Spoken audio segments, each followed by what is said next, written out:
நீங்க உங்க ஃபோன்ல வந்து டியூவல் சிம் யூஸ் பண்ணிக்கிட்டு இருக்கீங்களா? அப்போ இந்த வீடியோ வந்து உங்களுக்கானது தான். அதாவது என்னன்னா, நம்ம எதுக்காக வந்து டியூவல் சிம் பொதுவா வந்து யூஸ் பண்ணுவோம்?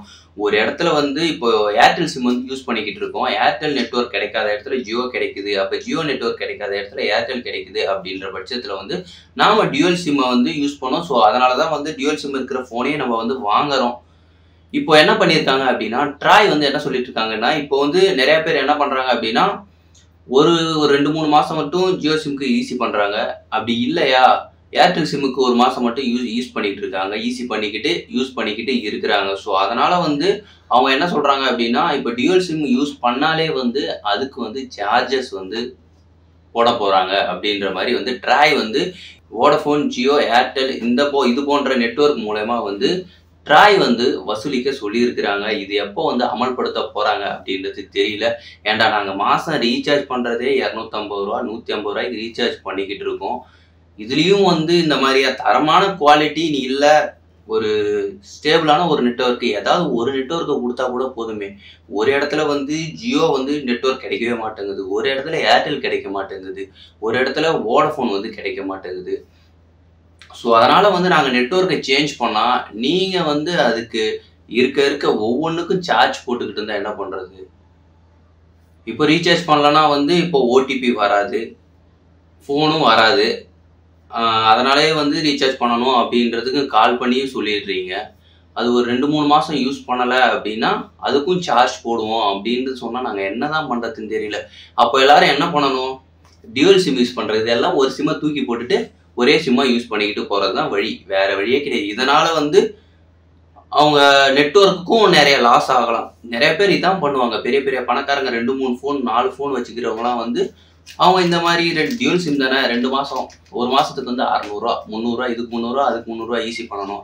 அப்படின்னா, ஈஸி பண்ணிக்கிட்டே இருப்பாங்க. அவங்க வந்து நெட்வொர்க்குக்கு காசு கட்டிக்கிட்டு இருப்பாங்க. ஆனா ஒரு மாசத்துக்கே ஒரு ரூ. 250 தான் ஈஸி பண்ண முடியும் அப்படின்றவங்கலாம் என்ன பண்ணுவாங்க, டியூவல் சிம் யூஸ் பண்ணிட்டு இருக்காங்க அப்படின்னா, இப்போ ஒரு மாசம் இதுக்கு ரீசார்ஜ் பண்ணுவாங்க. இன்னொரு மாசம் அதுக்கு ரீசார்ஜ் பண்ணிக்கிட்டு தான் யூஸ் பண்ணிக்கிட்டு வந்துகிட்டு இருப்பாங்க. சரி, ஓகே, இந்த நெட்வொர்க் சிம் வந்து நம்மள விட்டு போயிடக்கூடாது அப்படின்ற ரீசன்னால வந்து யூஸ் பண்ணிக்கிட்டு இருப்பாங்க. இந்த மாரியான சட்டம் வந்து அமலுக்கு வந்தது அப்படின்னா, ஒரு சிம்ம வந்து கண்டிப்பா தூக்கி எட்ட போட்டுட்டு, எனக்கு நீங்க தேவையே கிடையாது. நான் இந்த ஒரு சிம்ம வச்சுக்கிறேன். என் காலத்த ஓட்டிக்கிறேன் அப்படின்ற நிலைமையில அவங்க போயிட போறாங்க. ஸோ, இதனால இந்த சட்டம் வர்றது ரொம்ப கஷ்டம் தான் அப்படின்ற மாரி எனக்கும் தோணுது. ஏன்னா வந்து பொதுவா வந்து இத வந்து யார வந்து முக்கிய புள்ளியா வச்சு பார்ப்பாங்க? மிடில் கிளாஸ் மக்கள மட்டும் தான் வச்சு புள்ளியா வந்து பார்ப்பாங்க. ஸோ, அதனால வந்து இத வந்து ட்ராய் வந்து கொண்டு வர மாட்டாங்க அப்படின்ற மாரி எனக்கு தோணுது. ஏன் அப்படின்னா, கிட்டத்தட்ட ஒரு 19% வந்து இத வந்து டியூவல் சிம்மா வந்து யூஸ் பண்ணிக்கிட்டு இருக்காங்க. அந்த டியூவல் சிம்ல ரீசார்ஜ் பண்ணாம யூஸ் பண்ணிக்கிட்டு இருக்காங்க 19% பேரு. இது வந்து இந்த பைசா வந்து வசூலிக்கும் முறை வந்து கிட்டத்தட்ட நிறைய நாட்டுல இருக்கு. சிங்கப்பூர், சவுத் ஆப்பிரிக்கா, டென்மார்க் இது போன்ற நாடுகள்லாம் வந்து இருந்துகிட்டு இருக்குது. அது மட்டும் இல்லாம ரீசார்ஜ்க்கு வந்து நம்ம இந்தியால தான் வந்து ரேட்டே கம்மி. அன்லிமிட்டட் டேட்டாலாம் தராங்கல்ல. நம்ம இந்தியால அது ரொம்ப ரொம்ப கம்மி. அது மட்டும் இல்லாம வேர்ல்டுலயே அதிகமா இன்டர்நெட் வந்து கன்சியூம் பண்ற நாடு எதுன்னு பார்த்தோம்னா, இந்தியா தான். இப்போ ஒரு மாசத்துக்கு ரூ. 250 ரீசார்ஜ் பண்றோம் அப்படின்னா, ஒரு நாளைக்கு 1 1/2 ஜிபி டேட்டா அப்படின்றது நம்ம நாட்டுல வந்து நமக்கு ப்ரீஷியஸா வந்து தெரியாது அது. 1 1/2 ஜிபி டேட்டா தானடா அது அப்படின்னு மாரி தெரியும். ஆனா மத்த நாட்டுலலாம் வந்து அந்த மாரி கிடையாது. அதுக்குன்னு தனியா ரீசார்ஜ் பண்ணணும். எக்ஸ்ட்ரா வந்து காசும் அதிகம். உங்களுக்கு தெரிஞ்ச ஃப்ரெண்ட்ஸ் யாராவது இருந்தாங்க அப்படின்னா ஃபாரின்ல அவங்கள்ட்ட கேட்டு பாருங்க.